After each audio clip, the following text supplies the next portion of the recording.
Okay, this is lesson 3-4, part 2. Yesterday we focused on solving equations that had rational roots, or radicals. Today we're going to focus on the equations that have fractions. So overall, both of these types of functions have restrictions on the domain. In the radicals, we couldn't take even roots of negatives. When we have fractional equations, we need to always think about the fact that we can't have a zero in the denominator. Really what it comes down to is making sure we always check our answers. We'll usually find that if we get an answer that shouldn't be in the domain, it won't work when we check it. So I'm going to keep saying check, check, check your answer. Alright, so these are examples from the notes that I gave you. So you look for example 5 and 6. Remember, I've split this up, so that's why we're jumping right into example 5 and 6. So in example 5, we need to find the value of x that would make this true. What we need to realize is that this is just a proportion. A over B equals C over D. And you've seen this, these proportion problems since Algebra 1. And as long as we have one fraction equal to a single fraction, we can cross multiply to eliminate the fraction. And really that's what we're doing. We're trying to clear the denominator, get rid of the fraction. So that property, it's called the means extremes, allows us to do that. So we have 1 times x squared minus 4x plus 3, which is just x squared minus 4x plus 3. Will equal this other cross product, which the other one will be 15 minus 5x. As soon as we do that, we have a quadratic equation that we've been solving since lesson 3.3. And then going back, in order to solve this, we have to use factoring, lesson 3.2. So this has very much been a building process. So in order to solve this, we want to get 0 on one side, so I'm going to move the 15 over by subtracting it, and I'm going to add 5x. So I'll end up with x squared plus x minus 12 equals 0. In order to solve this, I'm going to factor. It factors into x plus 4 and x minus 3, because I need two numbers that multiply to give me negative 12 but add to give me 4. So there's factor, split, and solve. This solution, or that factor, would give me the root negative 4. This factor would give me the root x equals 3. So now remember, I need to go back and check. So I'm going to put negative 4 in for x. I know I have restrictions on these domains because I can't divide by 0. So anything that would make either of these denominators equal to 0 cannot be an answer. So right away I see that 3, if I put 3 in here, 15 minus 5 times 3 would give me 1 over 0, which I can't divide by 0. That answer is restricted because of the domain, or I can't use it. So now I can try negative 4. Well, if I try negative 4, I'm going to get 1 over, that would be 15 plus 20, so that would be 1 over 35. And then if I try the other one, I put negative 4 in for x, I'll get 1 over, let's see, 16 plus 16 plus 3, which is 1 over 35. And again, this solution should produce a true statement. So we know that our answer of x equals negative 4 is a solution. Alright, let's look at example 6. Again, we have an example of a proportion. One fraction equal to another fraction. We could have anything in these numerators. Both of these happen to have 1. It doesn't matter what's up there, but so we can just cross multiply, and we end up with x squared minus 9 times 1 will equal 1 times x minus 3. Now we have a quadratic equation which we can solve. I want you to pause, solve, and then come back and check. So if you check your solving work on this equation right here, you should end up with a quadratic x squared minus x minus 6 equals 0. Here are the factors, which will give us the two roots, x equals 3 and x equals negative 2. I have x equals 3 crossed out because remember we need to think about our domain. the answer of x equals 3 would give me division of 0, which is restricted. So I crossed that one out. It's not a solution. I got to consider my other solution of negative 2. So I plugged it in, and I get a true statement. Negative 1/5 does equal negative 1/5. All right, I want you guys to do example 12 from start to finish on your own, and then check your answer. So pause the video, do your work, and then check. Okay, so we ran into a little bit of an issue with this problem. We cross multiply, and we end up with the equation 3x squared equals 10x plus 6.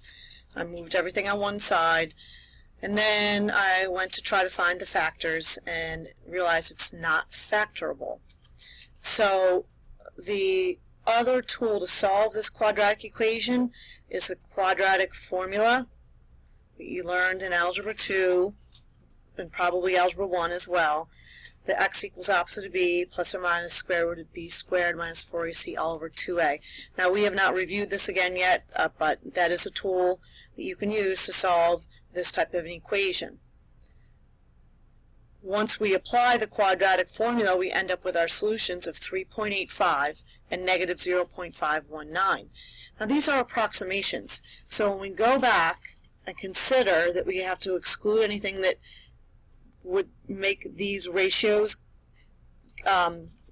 equal a division by 0, well, this left ratio, 1 over 3x squared, that would only be 0 if x equals 0, but that's not one of our solutions. The other one on the right side, that would equal 0 only if 10x plus 6 equaled 0, which would be when x is negative 3/5. That is also not another one of our solutions. So therefore, both of these solutions are good. Neither one falls into a restricted domain. It's just that in order to find these solutions, we had to use a quadratic formula. Any that we have an assessment would be factorable, that you wouldn't have to use a quadratic formula, but that is certainly something that you should have in your prior learning. Okay, I'm just going to go back to one more example from yesterday.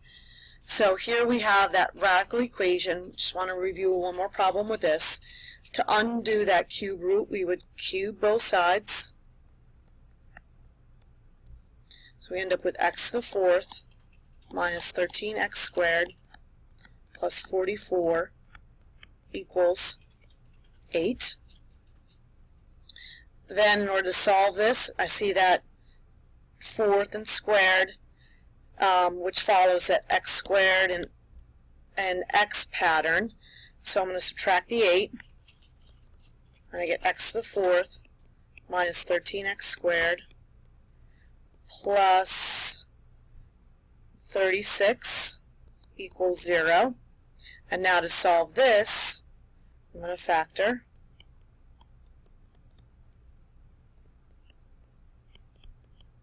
Numbers that will multiply to give me 36 and add to give me 13 would be 9 and 4. So now each of these is further factorable. They're difference of squares.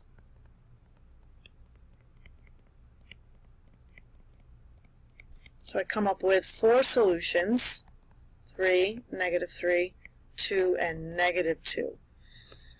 So now if we consider all of these, we need to check them all, or consider if any of these would restrict this domain.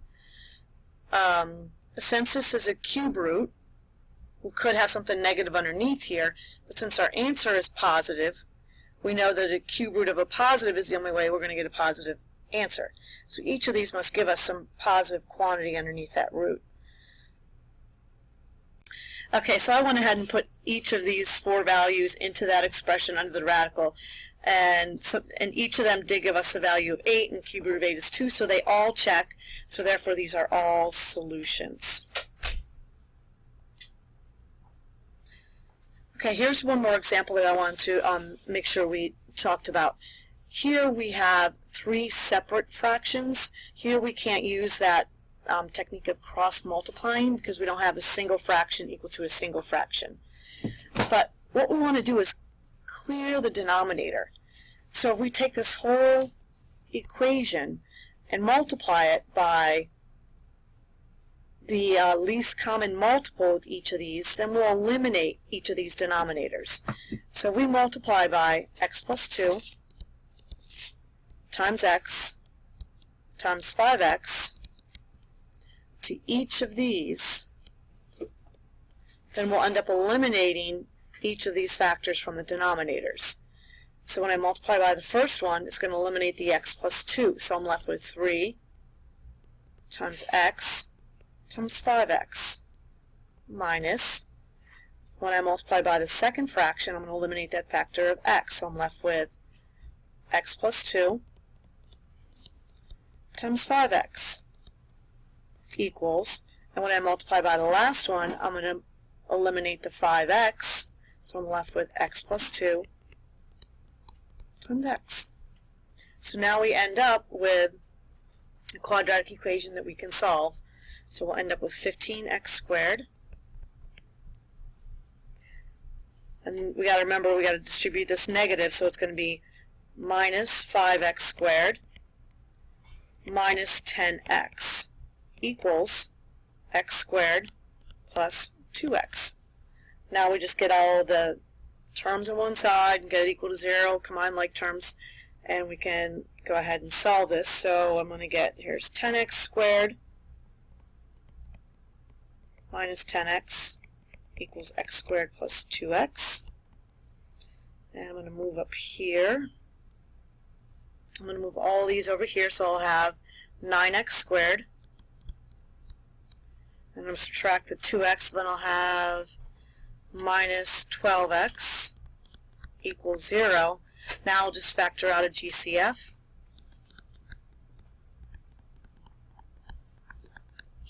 And I'll get the solutions of x equals 0. Well, here I'll have 3x equals 0 and 3x minus 4 equals 0. So I get x equals 0 and x equals 4/3. So now we still need to go back and consider our domain. X equals 0, we're going to have to eliminate, because that would, in the original, if we look at this one, would give us division by 0, and it would give us this one division by 0. If we consider the answer of 4/3, we're okay here, here, and here. So that solution, if we go ahead and check that, will make this equation true. Okay, so I'm ending with 2 problems that you need to have completed for class tomorrow. One with our lesson from yesterday, and this one with what we just learned in this video. So make sure you've attempted both of these problems. Hopefully you will be successful with them. And we also will do some more practice. We will also do some more practice in class tomorrow. Thank you.